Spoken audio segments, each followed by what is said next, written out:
Belo Horizonte sempre foi palco de inundações do Ribeirão Arrudas, mas as perdas materiais e de vidas humanas tornaram-se mais graves a partir dos anos 80.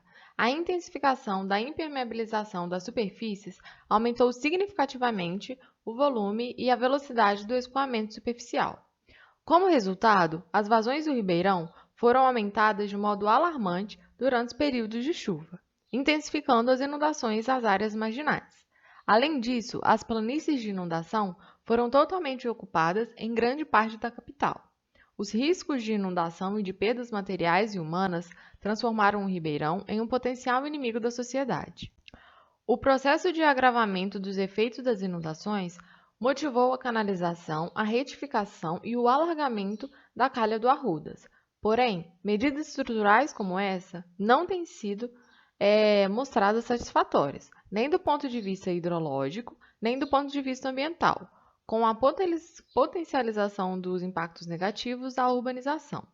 Belo Horizonte continua sendo ainda palco de graves problemas hidrológicos, como vimos no início desse ano. A canalização do Ribeirão Arrudas foi uma das intervenções mais representativas nos cursos d'água da região metropolitana de Belo Horizonte. Porém, as obras não foram realizadas sobre a ótica de gestão metropolitana, e sim sobre a lógica tradicional das políticas intramunicipais, o que desencadeou o surgimento de conflitos entre as administrações municipais. Os limites finais das intervenções do Ribeirão marcam o início da manifestação dos impactos negativos no território do Sabará, uma vez que nesse município o Ribeirão volta a drenar sobre a condição de leito natural. Está representado no mapa, através desse círculo em amarelo, o limite final do trecho canalizado do Ribeirão Arrudas, entre os municípios de Belo Horizonte e Sabará. Como citado, o quadro torna-se mais grave quando os impactos são transferidos para municípios adjusantes, como é o caso de Sabará, que convive com os impactos causados pelas intervenções e pelo excesso de áreas impermeabilizadas na capital. Ou seja, o município herdou passivos ambientais derivados do modelo de urbanização empregado em Belo Horizonte. Além de receber as águas poluídas pelos resíduos líquidos e sólidos despejados no Ribeirão em Belo Horizonte, Sabará passou a sofrer os efeitos dos maiores picos hidráulicos e da maior energia das águas. Como consequência, a dinâmica de erosão e desestabilização das margens tem provocado movimentos de quedas e remoção dos sedimentos marginais, provocando o recuo lateral de trechos localizados. Quanto aos obstáculos na implantação de um novo paradigma, sabe-se que é explícita uma necessidade de se pensar em alternativas como a revitalização de rios para a redução dos riscos ambientais e hidrológicos aos quais a população local está exposta. E a hipótese de que a gestão da água em áreas metropolitanas no Brasil enfrenta impasses relativos à preservação dos recursos hídricos e à universalização do acesso ao serviço de saneamento. E a superação desse impasse só ocorrerá quando forem efetivamente adotados os novos paradigmas de sustentabilidade que vêm sendo aplicados internacionalmente. E vale ressaltar ainda que nessa noção de sustentabilidade estão inseridos os temas eficácia econômica, preservação ambiental e equidade social. E autores citam que as mudanças na gestão das águas urbanas passam por alterações no quadro organizacional e institucional da sociedade como um todo. Surgem, portanto, dificuldades de efetivação de mudanças na gestão das águas urbanas, pois depende da adoção de medidas que modifiquem mutuamente os diversos pilares que moldam coletivamente os padrões observados na sociedade.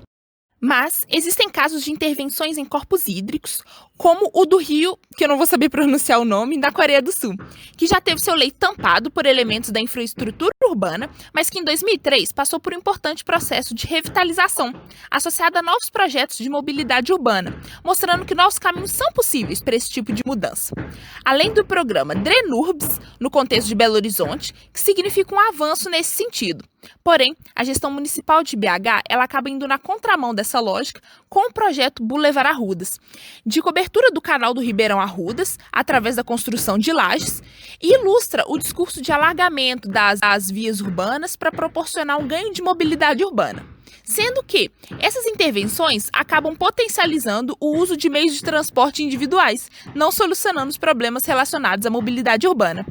Então, se por um lado se avança com um novo paradigma para a gestão das águas, com essa legislação pioneira e até mesmo a implantação de um programa como o DRENURBS, por outro lado, a cobertura do canal Ribeirão Arrudas caracteriza um retrocesso, porque adota um modelo ultrapassado que valoriza prioritariamente o sistema viário e encerra de vez a possibilidade de revitalização do rio. E vale ressaltar que a falta de conhecimento de grande parte da população sobre as alternativas possíveis para a gestão dos cursos d'água urbanos, somada à força ainda vigente da lógica estruturalista nos processos públicos do país, significam obstáculos desafiadores para a operacionalização de abordagens mais modernas. Assim, decisões equivocadas exigem intervenções com custos elevados, alimentando os lucros de certos setores empresariais. Sendo que a gestão de recursos hídricos urbanos envolve uma série de fatores relacionados, por exemplo, à mobilidade urbana e à habitação, e que podem sim dificultar a manutenção ou modificação de uma malha hidrográfica. Entretanto, embora possam existir maiores esforços e dificuldades para resolver os problemas de inundações e saúde pública, por exemplo, em relação a outras medidas, a não artificialização ainda traz ganhos expressivos quando considerada em médio prazo. Diante das transferências de passivos ambientais entre territórios municipais, o que foi exemplificado pelo caso do Ribeirão Arrudas, uma importante discussão acerca da legislação ambiental e urbanística brasileira, emerge. Fica evidente a inexistência ou ineficiência de um aparato legal que resguarde os municípios sujeitos a impactos negativos gerados a montante. Em Minas Gerais, por exemplo, embora a deliberação normativa do Copan, número 95, de 12 de abril de 2006, que dispõe sobre critérios para o licenciamento ambiental de intervenções em cursos d'água urbanos em Minas Gerais, considera que o revestimento das calhas do rio provoca o aumento da velocidade de escoamento, com consequente transferência das inundações para o jusante e eliminação de ecossistemas aquáticos.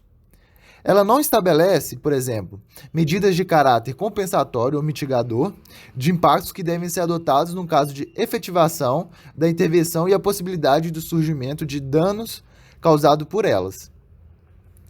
Além de não considerar a possibilidade do surgimento de outros tipos de impacto, como aqueles relacionados à dinâmica erosiva do curso fluvial, dos cursos fluviais, por exemplo, resguarda essa unidade impactada, uma vez que ela não deveriam assumir os prejuízos causados por seus vizinhos. Entretanto, o discurso adotado por representantes da PBH, Prefeitura de Belo Horizonte, no âmbito do Arruda, referente à resolução dos problemas relacionados ao Ribeirão, não indica a consolidação de um paradigma inovador. Ademais, também se pode constatar que as demandas por mudanças, de certa forma, ainda não são consideradas como prioritárias na gestão municipal, dada a alegação de que os projetos em pauta apresentam prazos muito longos. Bom, para os cenários futuros mais otimistas para Belo Horizonte, exigem a adoção de concepções de gestão territorial e dos recursos hídricos, que sejam mais integradas e multissetoriais, envolvendo abastecimento público, uso industrial, saneamento, transporte, habitação e permeando todas as demais qualidades de vida da população. Bom, por aqui a gente termina o nosso agradecimento e segue as nossas bibliografias. Uma boa tarde.